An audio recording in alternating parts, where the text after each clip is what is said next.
I would like to dedicate tonight's shiur, special refuah shlema for Oran Shifra bat Oran Shifra bat Efrat. Oran Shifra bat Efrat, refuah shlema. Also for Gabriel Edom bat Lea Malka, Elisheva bat Sheva bat Rivka, Tigor Ojni bat Rosette, Claudine bat Hana Ruchama. And for all Am Yisrael, Kelna refan alehem, refuat hanefesh, refuat haguf, refuah krova lavo. May this shiur be the merit of Limud Torah for all of us tonight and all those listening to the recording before Shlema for those in Am Yisrael. And also the Eloi Nishmat, all of those who died in the Holocaust. And also thank you today Yom HaZikaron to remember the day of the Shoah. All these people who died in the Holocaust, and also I want to also wish the Eloi Nishmat. I don't know the name of that. Was the mother of a good friend of ours, Elaine Lisbona. His mother was just buried today. Loni Nishmata and Rivka Batshena and all those people who were lifted this year. Parashat Shemini is a big parasha of Emunah. I just want to make a bracha. Baruch Atah Adonai melech haolam she'akol niya bidvaro. Parashat Shemini is, what's Shmini mean? Shmini is the 8th day. What was the 8th day? It was the 8th day of the inauguration of the Mishkan. After the Mishkan was built, so though on the 8th day, that was the day that the Hashem's presence, the Shekhinah, was meant to rest in the Mikdash. What was the whole point of the Mishkan, building the Mishkan? Or Beit HaMikdash, Bezat Hashem, one day was going to be rebuilt. It's not just a building. It's not like a place of worship. You know, when you come into the Beit Knesset, that's where we serve God, where we have our prayers. So in the service, that's the service of God, that's the service temple. But what was special there was the presence of the Shekhinah. Now, I don't know what it means, because I don't know what you see and what you feel, but the Sfarim tell us that Yonah, a Navi, how did he become a Navi? How did he become a prophet? One time he came to visit Aliyah Regel. He went into the Beit HaMikdash and he came out a Navi. That is the influence you have from Ashkarat Shekhinah. So it's literally, you can sense it. I don't know if you can see it or you can feel it, but it's the presence of God, the Shekhinah, resting there. So in the preparation, it was a joyous day and it was a tragic day at the same time for Aaron HaKohen. And this is the beginning of the lesson of Emunah. Because we just finished Chag Pesach, which is Chag Emunah. And we celebrated the Chag Mimuna, which is to strengthen the Emunah in all of us. You know, with that half of Nisan is already gone. Chag Geula, the month of Nisan is Chodesh Geula, and we still haven't been redeemed. And we all be mechazek each other in the Emunah that we're still waiting for the Mashiach to come. Just 1 second, please.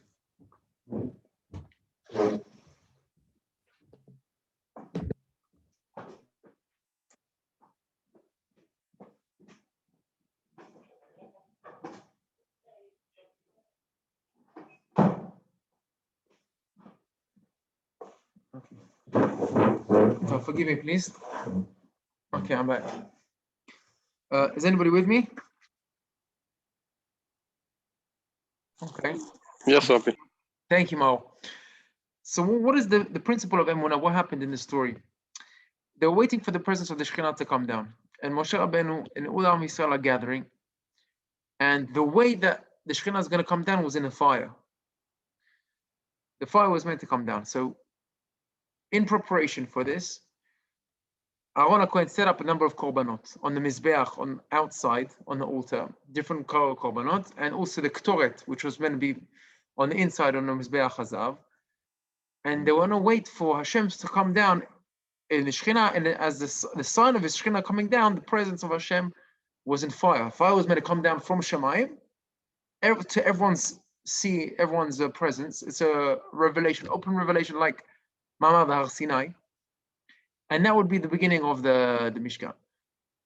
Now, when everyone was waiting for this, and Moshe Rabbeinu was showing Aaron HaKohen how to do the Ktoret, the two sons of Aaron HaKohen, they went inside the Kodesh HaKodashim, with Ktoret in the hands, and they were doing the Avodat HaKodesh, which the Kohen Gadol does on Yom Kippur, because they knew that was a holy moment, and they wanted to become close to HaKadosh Baruch Hu, and they wanted to feel the closeness of the Shekhinah, and they did it, and it was a very holy, ritual or service that the Kohen Gadol does, and that's what they wanted to do. They went inside the Kodesh Kodeshim, and what happened is the fire came down, and now everyone saw the fire coming down, and it went first into the Kodesh Kodeshim, and no one saw what the fire did in there, but it went in, and it went into the sons of Aaron. The fire went in through their nose and came out of their body, and it didn't burn their body at all, but it took their souls. And then it came out, and the fire went onto the Mizbeach HaZahav, and it went outside, and everyone saw the fire coming down, and it burnt up all the korbanot, all the animals that were prepared there. And everyone knew that was the time that the Shekhinah came down. And it was a joyous occasion. Everyone was happy. Everyone was celebrating. They were singing. They were dancing. And this is what they were waiting for. They were waiting for Hashem to come down. Everyone felt the holiness. Only later on, when they realized, they found out that the sons of Aaron, they had died. And he says, "Vayikav Aaron el hamizbeach." One second, let me just find the pasuk.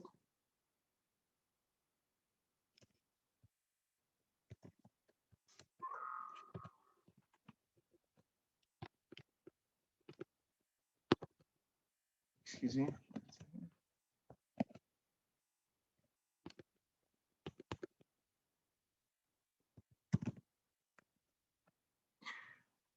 The fire came down from Hashem, ותאכל אותם וימותו לפני השם. ויאמר משה לאהרון, הוא אשר דיבר השם לאמור, בקרובי אקדש. I will be sanctified from within. ועל פני כל עם מכבד, וידום אהרון. That means Moshe told Aaron, I know something's going to happen today, and it's going to be something tragic. And Rashi says, I thought that Hashem is going to take away the two greatest of the nation. I thought it was going to be me and you. And it wasn't, it was your two sons. And this was a tragic day for Aaron HaKohen. But what I want to take here from here is all of us, what we need to learn from is the response of Aaron HaKohen. What was the response of Aaron at this time? And this is something which is unimaginable. There's like the greatest loss to Aaron, who lost his two sons, great tzaddikim. What does the Torah say?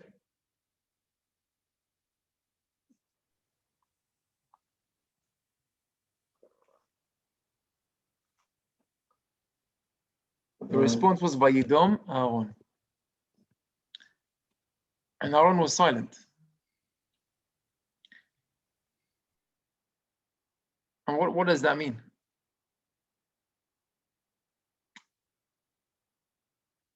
And I want to focus on the Emunah. I saw written down in Sefer from Meir Einei Chachamim, one of the Hasidic Sfarim. And he said the response of Aaron was full acceptance of Emunah. That means, he says, Vayedom is from Lashon Domem. What does Domem mean? Domem is like inanimate. If you have the hierarchy of different creations, you have Domem, inanimate objects, the plant life, Tzomeach, Chai is the animal world, and Medaber is the humans. Now, we all respond. Okay, so that means humans respond, and you can react, and you can hear their feelings, you can listen, they can actions, right? Even animals, they can't talk, but if they get offended or they get hurt, they make a sound.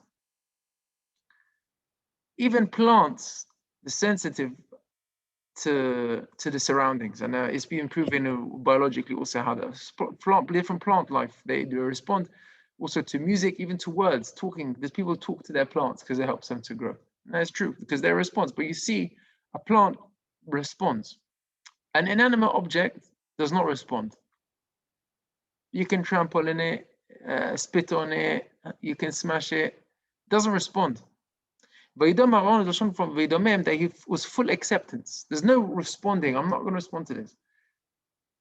I was once unfortunate to be at a tragic levaya of a father who lost his son, and he was a respectable man. He was maybe Talmid Chacham, but I saw his He was too overwhelmed. He just lost it, crying and shouting, and everyone was crying at this levaya. It was very tragic. But it's something which is it's beyond to understand the emunah, to be accepting that everything is from min hashamayim. Akol be'emunah. To believe that is akol from akol letova. We don't understand cheshbon shamayim. Cannot judge anyone, and no one can judge anyone in any position. But you see how difficult it is. For someone who does accept that, he becomes like one of the Talmidim of Aaron HaKohen. And what was the great reward of Aaron HaKohen? So, and maybe I just mentioned before that Moshe Rabbeinu says to Aaron, I thought that me and you were the two greatest, and we should have been taken.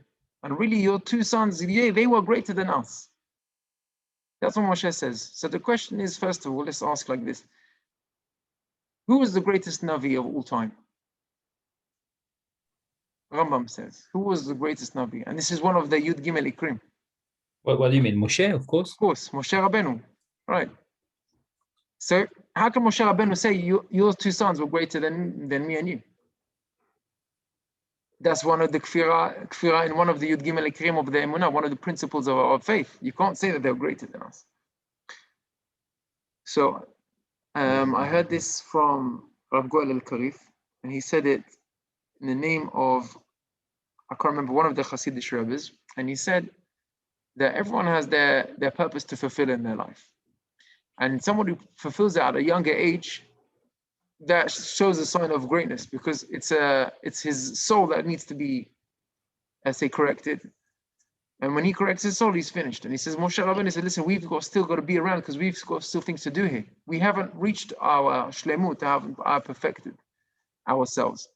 And they have. So on that sense, they are greater than us. And that was his comfort to Aaron HaKohen. And Aaron's total response was total acceptance, like a domem, accepting the will of God. So I want to share with you maybe just two stories of Emunah. First of all, what was the reward of Aaron HaKohen? So Rashi says he was rewarded by having direct revelation from HaKadosh Baruch Hu.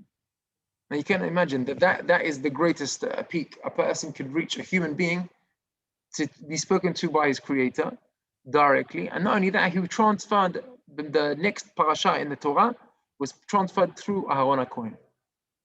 Now if you think about the Midah Keneged Midah, his two sons went in because they wanted to get closer to Hashem. So as a response, if he sees that his two sons died, he said, listen, my sons, they're trying to be tzaddikim, and then Hashem takes them away. Now you can start asking questions, and maybe, listen, I don't want to be the Kohen Gadol anymore. This is just depressing. But he doesn't think about himself. He just thinks about God. And then he merits that direct closeness to Hashem. And the next parasha in the Torah is Vaydaber Hashem el Aaron. God says to Aaron lemor, and he teaches in the next halacha, which is that not to drink wine. Yain v'secha al teshtatav uvanecha. When a kohen comes into the avodah, he shouldn't drink. Lavdil ben kodesh uben chol, ben tameh ben tahor. A kohen and also a rabbi or a teacher or dayan, which teaches halacha, should not drink and be under the influence of wine when he's teaching or when he's doing the service. And that was what the merit of Aaron HaKohen. That was a great merit. So I want to show you two stories of Emunah. One,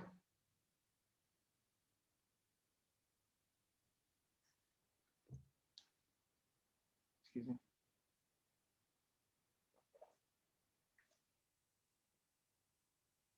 Maybe three stories, maybe three stories. Okay.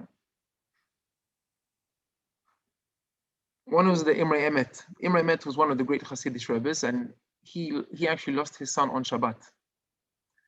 And all the Talmidim said that on Shabbat, when he was told about it, he was a certain illness, and he didn't respond on Shabbat. He really had the response of Aaron HaKohen. And he carried on Sudat Shabbat, even singing Zmirot Shabbat. But the second he made Havdalah, he cried uncontrollably. And uncontrollably at the loss of love of his son. And when he cried, no one could comfort him. All the different Rabbanim came around, the great Gdolei Israel from Pauline, from all came around to be to be menachem, to comfort him, to console him, and nobody could calm him down. And then one Jew came to him. It was a simple Jew, it was an old man, and he said to him a Gemara. And he said to him, Stirat zekenim binyan na'arim stira, which means that when wise men or elderly men, when they demolish, that's a building. Because you see somebody who's smart, who's intelligent, who's got experience, he knows when he's knocking down something, it's to make something bigger, or it's for a bigger purpose. But young people, when they're building, sometimes they don't even know what they're building, they're just making more of a mess by building something. That's what he said to the Gemara.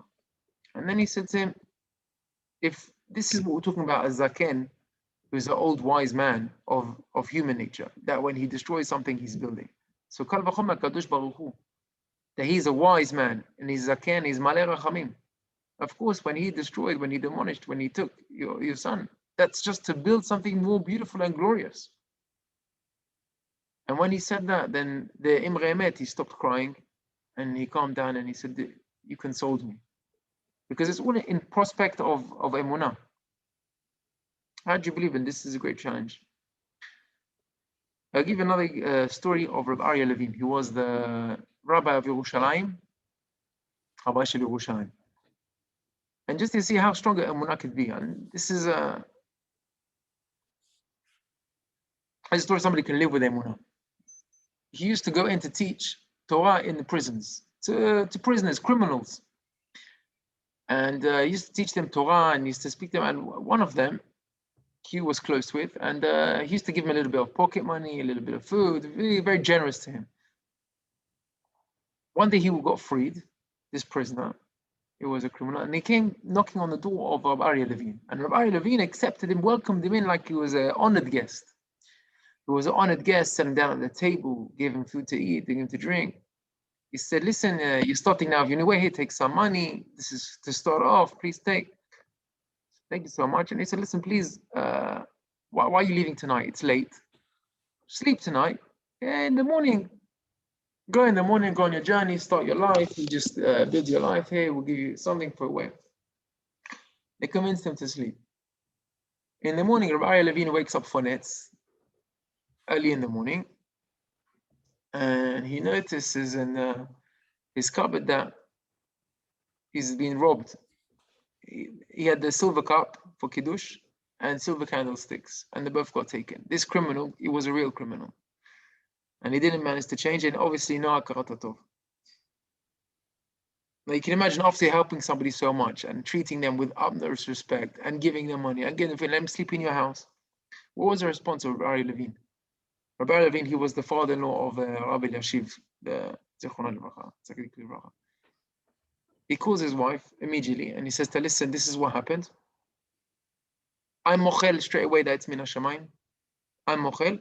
I want you to be mochel. And also, I wanted to accept upon both of us that we should never hesitate to do chesed with anybody, even criminals. Even though this story happened and we were so nice to him and grateful, but we should continue to do chesed.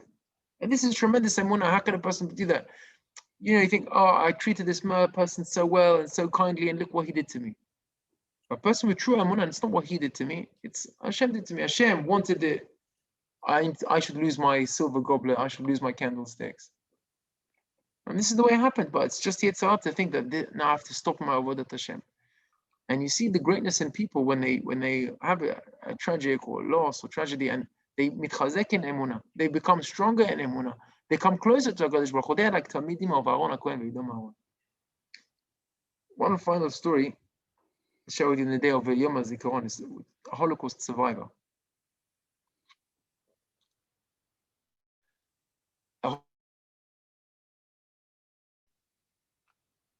Sorry, restart the story. There was a man who opened up a shop in Machane Yehuda. And he was a Jew that he was successful for a period of time.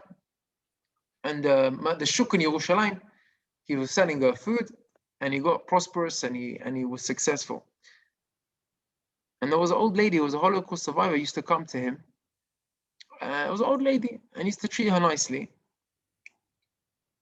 One second, I ruined the story. I'm going to start again. Is anybody still with me? Yes, Rabbi. Thank you. Thank you, Gilad. Welcome back. So listen to this story. This is a story of Emunah. A man who was opened up his store in Machne Yehuda, and he was selling and he was successful. And he gave ma'asrot, and he was more successful. He was very makpid, to be honest, in business. He was successful in his shop, and he was making money. And then after a period of time, he saw that he was making a loss, and he wasn't covering his bills. It was very expensive to rent a store in Machne Yehuda. So he went to get advice from his rabbi. He said, listen, what should I do? I'm here and I'm making money, but I'm not making enough to cover. So he said, listen, cut your losses. You've made money for the period of time that you were here, and move to a different neighborhood. Change shinui makom, shinui mazal. Maybe it's going to be better for you somewhere else. So he closed his shop, which was in the center of town. He went to a little side shop, a different neighborhood in Yerushalayim, and he opened up his shop again. Cheaper rent, less customers, but he managed to cover all his bills and make his parnasa. And one of his customers, regular customers, was an old lady who was a Holocaust survivor. She used to come to him very often, and he saw that it was difficult for her to buy, so he gave her a little bit of extra vegetables, extra tomatoes. He said, how are you? Treated her nicely. And every so often she would come to him and listen, I'm stuck, I don't have money today. He says, okay, don't worry, take her, it's fine, He helped her out. He used to help her out a lot. 1 second. Every so often, she used to cry to him, and he said, listen, I don't have money to pay for this bill. I have a gas bill, I have a electricity bill. And he used to help her to pay her bills. And sometimes she would get stuck, and he would always offer to help. And this happened for a long time. And his parnasa was very stable, but it was low. And then one time she comes to him with a letter. Please, can you help me read this letter? He used to help her all different things. And he used to read the letters or take errands, technical things. She had no children, no survivors, nothing. And he said, please read this letter for me. It's in English. It comes from America. It was from her brother. Her brother was the only member of her family, which was also a Holocaust survivor, which was alive. He was in America and he died. And they looked at, he had no children and no other family, and she was the only existing relative. And all his inheritance needs to go to her. So he said to her, listen, lady, all your problems are over. You're rich. I think it was 5 million shekels or $5 million, exorbitant amount. And he says, you should be very happy. And the lady says, listen, I'm already old lady. I'm already used to my apartment where I live. I'm used to my bed. I'm used to my pillow. I like my life. I'm not going to move house now anyway. And it's the end of my life. I'm going soon. And he said, listen, you're the only person in the world that cares for me. He said, you're the only person that cares for me. You have it. You take it. He said, what do you mean you take it? He said, you take all of it. And she gave him all of the inheritance. And he said that I heard this story just today. He said it last year on a recording. And he said, this Jew, he closed his shop. He said, he went to his rabbi and said, I give ma'asrot, I give chomesh, I'm honest in business, and why am I not making money? And he didn't ask any questions. He continued to give ma'asrot, and he continued to give, and he continued to be honest. And you see that Hashem paid him back everything. And that is the emunah, that person who lives the emunah, see the end of the story, how it all comes faithfully and comes true.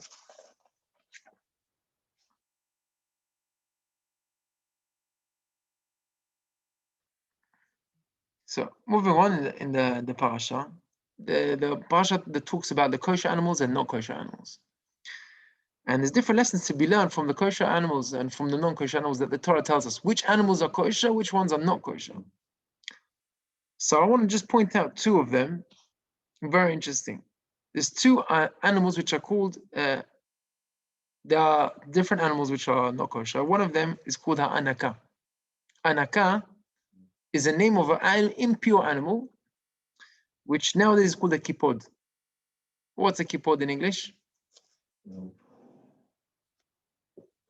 Kipod? Hedgehog?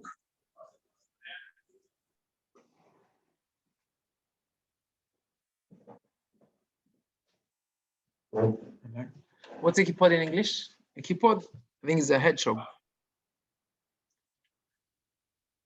Is a spiky animal. Now, this little creature, it's tameh that when you touch it, you become tameh. All dead animals, if you touch them, you don't become tameh. You're not allowed to eat an nevela. If it's a dead cow and you touch it, you're not tameh. But if it's a dead hedgehog and you touch it, you become tameh. You become impure.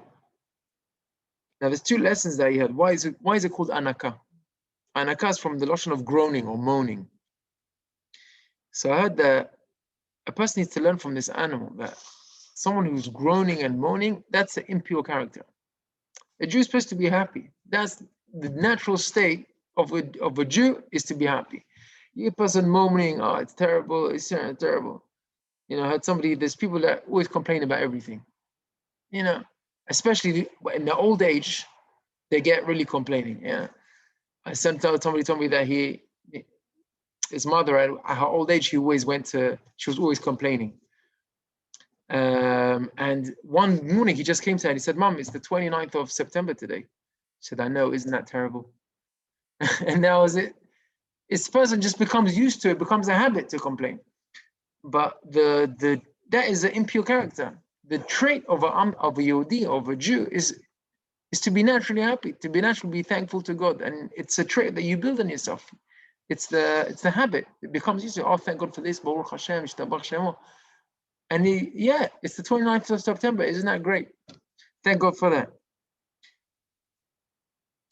The other thing is anaka. Kipod is a hedgehog that has spikes, and it always curls itself into a spiky ball.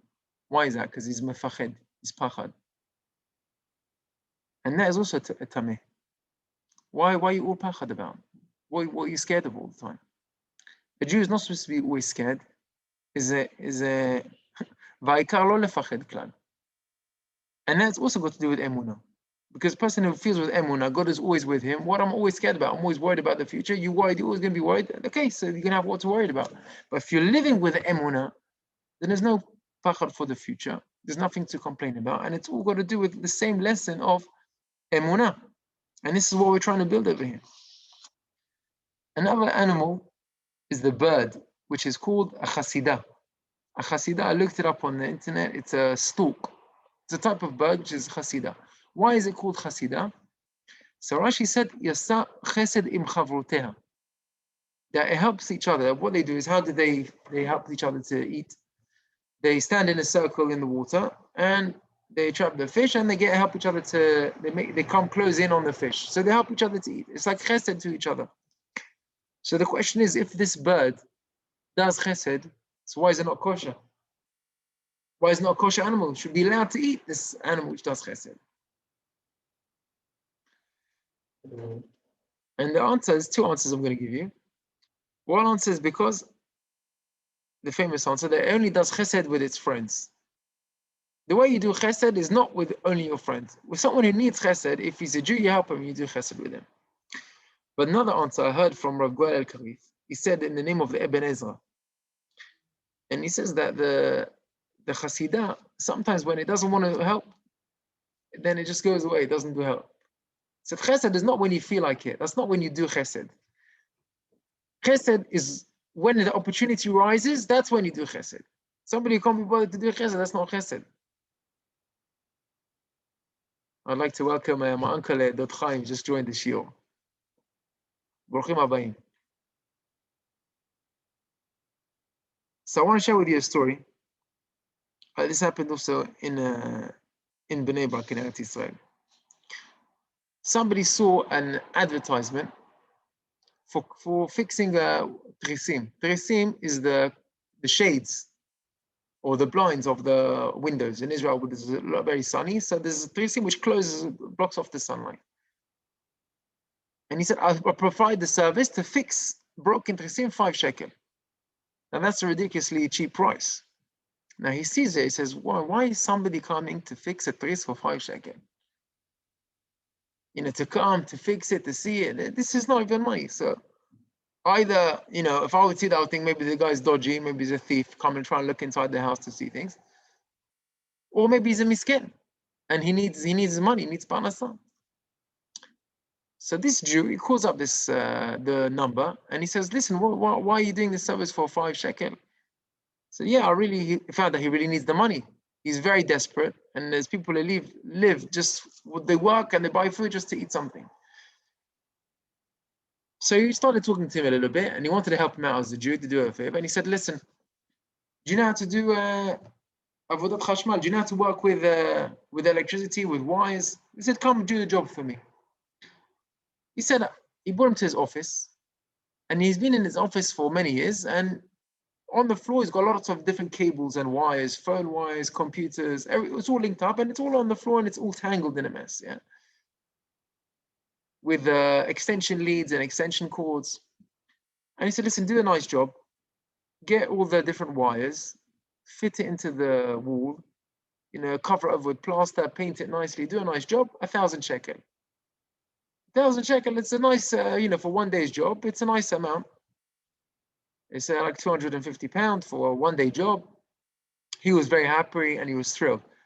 And he said, listen, I said, I didn't really need the job. I just wanted to give him a way to earn some money. So he did that. He said about 2 days later, he walks into his office. The job was nicely done. And he sees that in the bathroom, the toilet, I don't know how you say in English, the naaga, the water tank burst. And full pressure of water just waterlogged the whole office. The whole office was waterlogged from the floor 20 centimeters. He said he was clearing out the water till 4 a.m. just to clear out all the water, to wash it away. And he said, look how I was saved. I wanted to do chesed with someone else. I thought I would helping him, to give him a job. And he saved all my office. If he wouldn't have put the wires away, the water would have killed all the computers, all my memory, all the paperwork, all the files, everything would have gone, and I would have lost it. And what I tried to do chesed for someone else really helped to do chesed with me.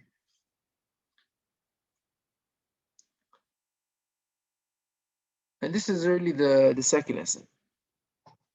The third thing I want to say is the story of the mice. One of the Shmone Shratzim,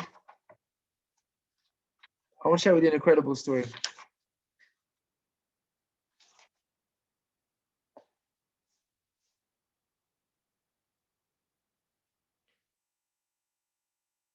Yeah, this is from the Sefer Otzer Pliot HaTorah. I read this story today. So when mice come, they're uncontrollable. The Medrash says, "Amonea atzmo melafrish ma'asrot." Somebody doesn't take ma'asrot. Ha'achbarim machilim et nechasav. What does that mean? The mice come and they destroy his assets. V'lamal, why is that? Efo magia lo onish zeh. Why does he deserve that loss? Ka'asher eineni mafrish. He says that the mice they take away. You don't want to give a little bit of what's maaser. Maaser is a tenth. That means you get £100. Hashem says you can keep 90. Just take away a tenth. Tenth give for maaser. That's for me. So if you don't want to give that little bit to Hashem, so what's Hashem going to do? He'll take away a little bit from you, a little bit from you, a little bit from you, like mice, until you lose everything. And that's what it means. People don't understand that, how come they're earning money, and then they don't have money at the end of the month because they lose it. Here, puncture. The tire gets punctured, or they make a loss. Here, cost money. Here's a bill. They get a ticket. The dentistry. They rip their clothes. They need to buy a new jacket, and the money's gone. That's like the mice eating up the money. So there's a specialist gula against mice from Rabbi Yishayle. Rabbi Yishayle, his name was His name was Rabbi Shai Steiner. From, let me get the name right, Mekarastir. This is Rabbi Shaile, his famous name. As a famous scholar to put up his picture, and that's against mice. You just put up his picture of a tzaddik, and the mice go away. And I know many places they've got his picture up. I know my sister-in-law said they live in Ofer Akim. She's living in Semi now. They used to live in dorms, and there's no way they can get rid of the mice. Once mice comes, it's impossible to get of them. Even if you do mouse traps, you catch 2 or 3, but there could be tens of them, and you can't catch them. They put the picture, they went away. I know even a caravan was even a Bet Knesset. Bet Knesset, any little bit of food, they come the mice, and there's 3 or 4 of them. They put up the pictures. They've got like 3 different little pictures. In every wall, they have a little picture of him. So where does the story come from? Was this Gula? So he was a big tzaddik. And in fact, they say, where does this Gula come from? It's known fact that his picture, that's against mice. Now, the descendants of his tzaddik, they deny this Gula. They said, listen, he never said it. Maybe it works, but it wasn't from him. He didn't even let people take pictures of him. There's only one famous picture of him. But this is an incredible story, and I have to share this with you. About the mice. Rabbi Shlomo Engel, this is documented down. He had a superstore, food store, like Kosher Kingdom, Big Kosher. It was a supermarket. It was a big store. And he had a tremendous loss from mice. It was like a plague of mice. It wasn't just like 1 or 2 mice. It was 100. They were like eating everything. Now, in those times, it wasn't everything's like enclosed plastic packaging. It was in bags, and mice nibble at everything, and then it ruins food or vegetables, and it go. And he said, everything that I bring, all my produce, they just ruin it, the mice. And it's uncontrollable. Whatever I do to try and catch them, I can't catch them. And traps and poison, and there's no, I can't get out of it. So he went to this, Rav Shlomo went to Rabbi Shaile. And he came to him and he said, Rebbe, I don't understand. I take ma'asrot. I'm very careful that on my master I give. And I write down. I have a pinkas. How do you say pinkas? I have a pocketbook. And I write down all my incomes and all my tzedakah. And you can see every month I give exactly from my master. And not only that, I give also chomesh, and I give to aniyim and evyonim, poor people. So Chazal say, if you don't give maaser, then mice come. But if I give maaser, so then why are the mice coming? So Rabbi Shaile, he heard this story, and he says, it can't be. Can't be. You give maaser, you're not supposed to have mice. Show me the books. So he said, you'll show me the books? So okay, I'll show you the books, but listen, I'm not trying to make Hashem bad out here. I call me Nashamayim. Emunah, he said, show me the books. He saw the everything was documented accurately, meduyak. Income, tzedakah. Expenditure, exactly from Masad. He said to him, listen, it seems that you're right. It seems that you're right. And you don't really deserve to have this plague of mice if you're giving Masad. But I'm judging you, and I'm only one. Go to a Beit Din.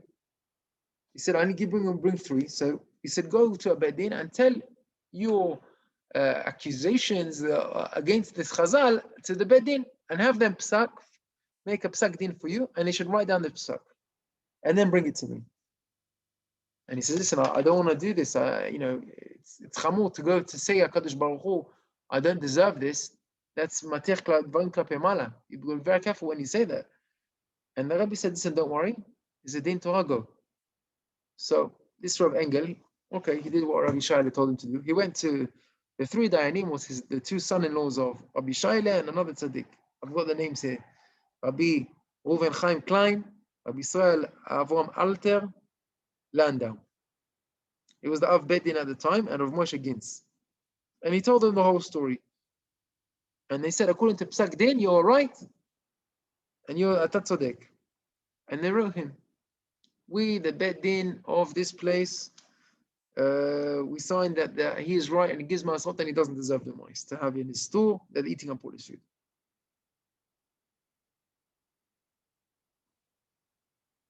And that's what they did. They were afraid to do that, but because Rabbi Shaile was big Tzaddik Tom, that's what they did. They sent it to Rabbi Shaile. Rabbi Shaile signed on it, and he told him, and I also, אני מצטרף לכל הנ"ל. I also want to add myself to sign to all of this document. And he told him, take this psak din from the bedin and hang it on the store. Hang it on the store, that no mice should be here. And that's what he did. He took it and he hung it on the door. Now, he said this is the remarkable part of the story. He said when he went to the city and when he put it on the wall of his door, that same night, he sees suddenly just pouring out of his store. He said there's a whole army of mice just marching out of his store, like all like they've been like ordered and commanded to leave the store. And he said he said, how do you say it doesn't say number? He said there's an enormous number of mice, begdud, like soldiers, just marching out of the store, and they walked to the store opposite. There was a goy, a Nochri, who had a meat store of nevelot and trefot, no kosher animals, and they went all into the shop. And he said it's unbelievable how that psak din stayed on his wall, and it was there even until the Nazis came into Germany. And he says here that Rabbi Yeshua Lipper, who's still alive today, he's in charge of the printing of the Oz V'Adar. He said that he heard from his father-in-law that he was the Av Bedin of Skver, that he saw the psak din with his own eyes. He saw it on the wall. So it could be from this story, people, instead of hanging up the psak din of Rabbi Shaile, they hang up a picture of Rabbi Shaile against the mice and send them away. So it could be that this gula maybe only works for somebody who does their ma'asot and is accurate in ma'asot, like Rabbi Shaile in the story. But that was just an intro in the story. I had to share that with you. I want to talk a little bit about the mitzvah of Sfirat HaOmer. Or we're now in a period of time between Pesach and Shavuot. And one of the minhagim of all of Am Yisrael is to start reading Pirkei Avot. And what is the reason of Pirkei Avot? Why reading it now? Why is this the time? מוסר, תיקון המידות. Yeah, Gilad, speak up. It's מוסר, תיקון המידות. Yeah. Just repeat. I just misheard that. No, I said it's מוסר, תיקון המידות. It's like excellent. It's Tikkun HaMidot. Why we need to be mitaken HaMidot? That's what we do in the 49 days, like Exactly. against the Sharei Tumah. So exactly. So we need to get ready for Kabbalat Torah. So we spoke about the whole shiur about Emunah, about Vaidom Aaron like a domain. We said the stories of the people who can be Kabbalat Emunah, of Aryeh Levine with the thief, with the criminal. We said the story about the person who helped the old lady, a Holocaust survivor, and he with the Emunah, even though he gave Masrot and he lost money, he continued to give. We said the story that when a person did chesed and with somebody who was trying to fix the trisim for 5 shekel, and he ended up gaining from that. But it's all Emunah, not to complain and have faith in God, not to be scared and have faith in God. Here, when we're coming up to Kabbalat Torah, we have to perfect our midot. Why do we need to compare midot? Midot means measurements. And we have to make ourselves into a kli, a vessel to accept the Torah. That means Hashem says, listen, I'm coming. Just wherever you let me in, that's where I will be. So we need to open ourselves and make ourselves willing to accept the Torah. One of the main midot is the midat ha'emet. We said is the shoresh, the root of all good midot is the truth, midah of truth, which stops a person from ga'ava, stops a person from ka'as. To be honest, to be humble with HaKadosh Baruch Hu. One of the lessons we have in Pirkei Avot is Nitai Arbeli Omer, הרחק משכן רע, אל תתחבר לרשע, ואל תתייאש מן הפורענות. So I want to explain this Mishnah in Pirkei Avot. Archek Mishachin means stay away from a bad neighbor. That means when you're choosing where to live, you have influence by your neighbors. We live in a place within a Jewish community, when you're near synagogue, near good people. That's the first part. Al titchaber l'rasha. So what's a rasha? Rasha, sometimes you need to do business, you need to do with different people, you interact, so you be friendly to everyone, but not litchaber, to join with the rasha. You keep your distance. But what is the third thing? Al tityaesh min haporanot. What does that mean? Al tityaesh means give up hope. Min haporanot means from the bad things that happen. Now I want to say maybe 3 different explanations to what it means. Al tityaesh min haporanot. So one explanation I saw is the basic explanation is from Rashi. Rashi in Pirkei Avot, he says,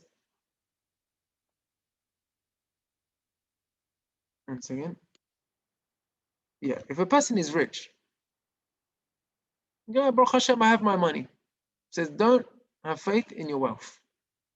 That means, Al tityaesh min haporanot thinks, listen, I've got my money, but I've got nothing to worry about. I'm sorted for the rest of my life with my children. So don't be so confident. Al tityaesh min haporanot means don't give up and lose faith in the bad things can happen. A person can lose whatever they have. Every day you have your money is a gift. Be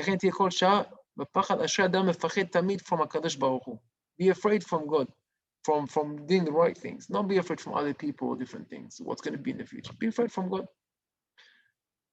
That's one explanation. And another explanation, Al tityaesh min haporanot, means don't give up hope from the paranot of bad people. That means you see a rasha, and he's saying he's not keeping Shabbat, he's not kasher, he's not nothing. And you see he's successful. You see he's doing well, he's doing business, he's buying in the holiday. He said, listen, I'm doing everything, I'm going to tefillah, I'm going to shiur Torah. What does he do? And he's Al tityaesh min haporanot. That means don't give up, and what he will deserve, he will get in the end. Like Haman Rasha. Haman, he was rich, he had 10 sons, everything was going good for him, but he was a Rasha. He's going up and up. One day, boom, he fall down. And the Chafetz Chaim, he says, all his life he saw when people were Rashaim and they did bad things, even though he was successful, he always followed them. Sometimes he saw 10 years later, the guy died a terrible illness and he died from a terrible illness. Sometimes even 30 years later, from Maaseh, Rasha, he did one thing which was Akhzari. Almana, he kicked her out of her apartment and he didn't let her live there. He saw 30 years later, this person died, Mita Akhzarit. Al tityaesh min haporanot. You see a Rasha who's successful and he's going well, don't worry. He's going up, one day he's going to come down. But I want to show you the third explanation. The third explanation, I think, is from the Rambam. Let me just check it. Not from the Rambam. I can't remember what it's. 1 second.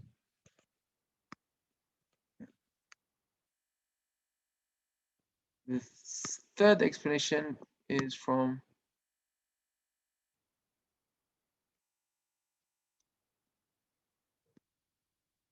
Rambam. Rabbi Vadia brings it from the Rambam, but I don't know where it is in the Rambam, because on the Mishnah, it's not the Pirush on the Rambam on this Mishnah. But he explains like this. Al tityaesh min haporanot means don't give up hope from the suffering. That means a person is in suffering. And he's like, listen, it's too overwhelming. I gave up. He says, no, al tityaesh. And that's what Chazal tell us. Afilu, cherev chada. כך ישעיה, חזקיהו said to ישעיה, כך מקובלנו מבית אבי אבא. אפילו חרב חדה מונחת על צווארו של אדם, אל ימנע עצמו מן הרחמים. That's what it means, אל תתייאש מן haporanot. You see that even there's a sharp sword on your throat, don't give up hope. אל תתייאש מן haporanot, however much you're suffering. If you lose things, you can lose money, you lose health, family, everything can go wrong.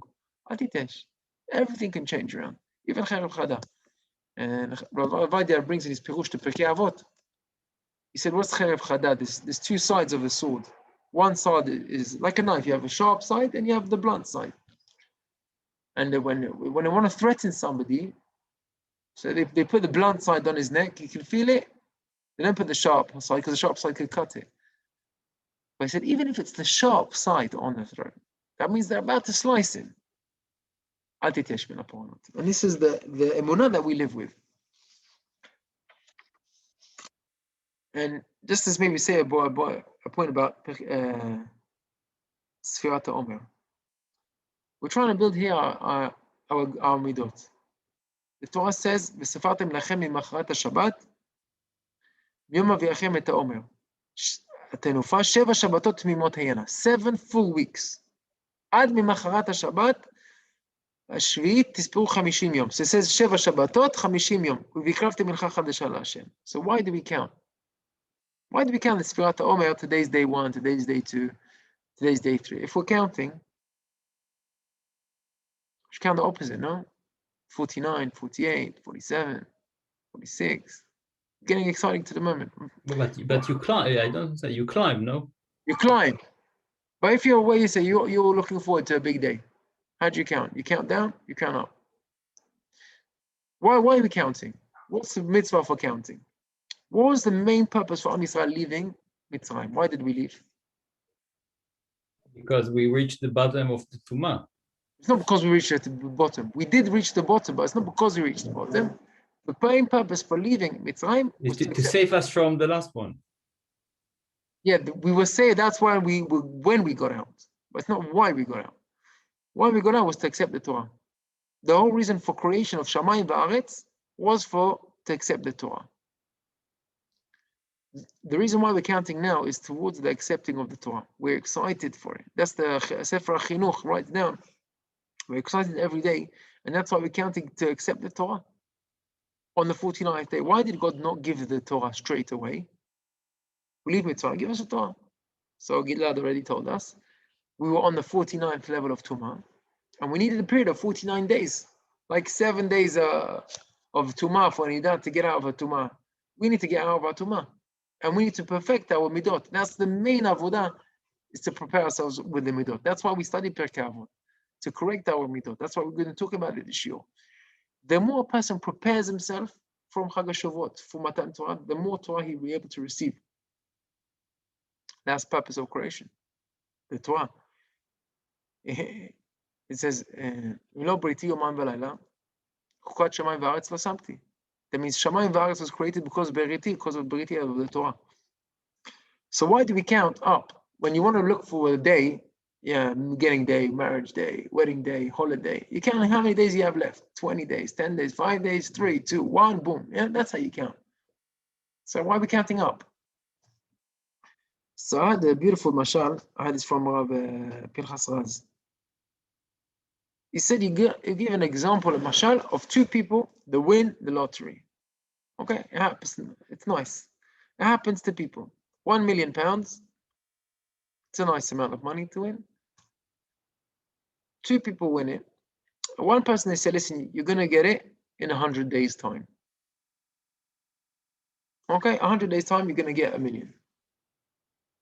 The other guy says, listen, you're going to get $1 million, but you're going to get it every day, 10,000. 10,000 today, 10,000 tomorrow. Until you finish your 100 days, you'll get your whole $1 million. Now, in this mashal, in the analogy, try and understand something. These 2 people, how do they count the days? The person who's waiting for his million is, I've got 100 days, 99 days left, 54 days left, 30 days left. I'm going to bridge in 12 days, 10, 9, 8, 10. That's how he's counting. But the other guy, he's going to work. Amazing, 10,000. I'm rich today, tomorrow 20. Now, he's trying to calculate how rich am I today. Well, if 34 days have passed, so I've got 340,000. Yeah. If 47 days have passed, I got 4. Now, how is he counting? The more days he goes, he wants it just to keep going. He doesn't want it to stop. The guy, he's waiting for his day. He just wants it to finish. He wants the 100 days to pass as quickly as possible. He wished they wouldn't even be there. He wants it today. But the other guy, he wants it to go as long as possible. Each day he's earning another 10,000. Yeah, let it continue. I wish they would be longer and longer.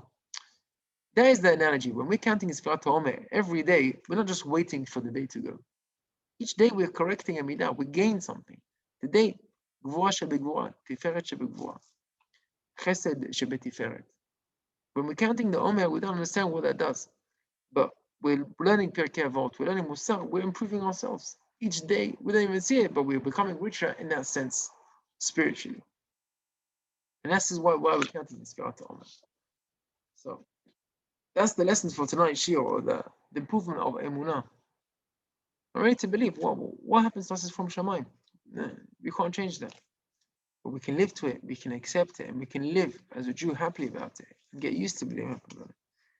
Let's use this period of time to build ourselves for the Omer of learning Midot and learning Pirkei Avot. And as we can, we get closer to Matan Torah, which is the closest. The Torah is the gift that we have to get close to HaKadosh Baruch Hu. And I hope you enjoyed the shir, and wish you Shabbat Shalom. We're going to maybe just do a few minutes of halachot for Sfirat HaOmer. Meir, if you want to just restart the recording, we'll do just a few short halachot. Hazak Baruch. Thank you. 1 second.